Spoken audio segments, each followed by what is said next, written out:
અમદાવાદ વિમાન દુર્ઘટનાના પીડિતોને દિવ્ય આત્માઓની શાંતિ માટે ન્યૂ પાર્થ નવોદય તાલીમ વર્ગ સંજેલીના વિદ્યાર્થીઓએ અશ્રુભરી શ્રદ્ધાંજલિ આપી। ન જાણ્યું જાનકીનાથે કાલે સવારે શું થશે। આખા દેશમાં કાળજું કંપાવી નાખી તેવી અમદાવાદ પ્લેન ક્રેશ ઘટનાથી તમામ દેશના નાગરિકો દુઃખી છે। ત્યારે સંજેલી તાલુકામાં આવેલ જેમ2 એજ્યુકેશન એન્ડ ચેરિટેબલ ટ્રસ્ટ સંચાલિત ન્યૂ પાર્થ નવોદય તાલીમ વર્ગ સંજેલી ખાતે નવોદય વિદ્યાલય પ્રવેશ પરીક્ષાની તૈયારી કરતા વિદ્યાર્થીઓએ ગાયત્રી મંત્ર બોલી જીવ ગુમાવનાર તમામ પીડિતો અને તેમના પરિવારજનો પ્રત્યે હૃદયપૂર્વક સંવેદના વ્યક્ત કરીએ છીએ। ન્યૂ પાર્થ નવોદય તાલીમ વર્ગ સંજેલીના સંચાલક શ્રી દિલીપકુમાર મકવાણાએ જીવ ગુમાવનાર તમામને ચૈતન્ય શાશ્વત સુખ શાંતિની પ્રાપ્તિ કરાવે।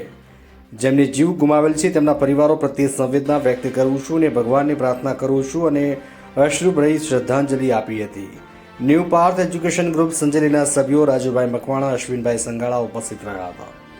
આમ ન્યૂ પાર્થ નવોદય તાલીમ વર્ગ સંજેલી દ્વારા અમદાવાદ વિમાન દુર્ઘટનાના પીડિતોને હૃદયપૂર્વક શ્રદ્ધાંજલિ અર્પણ કરી હતી।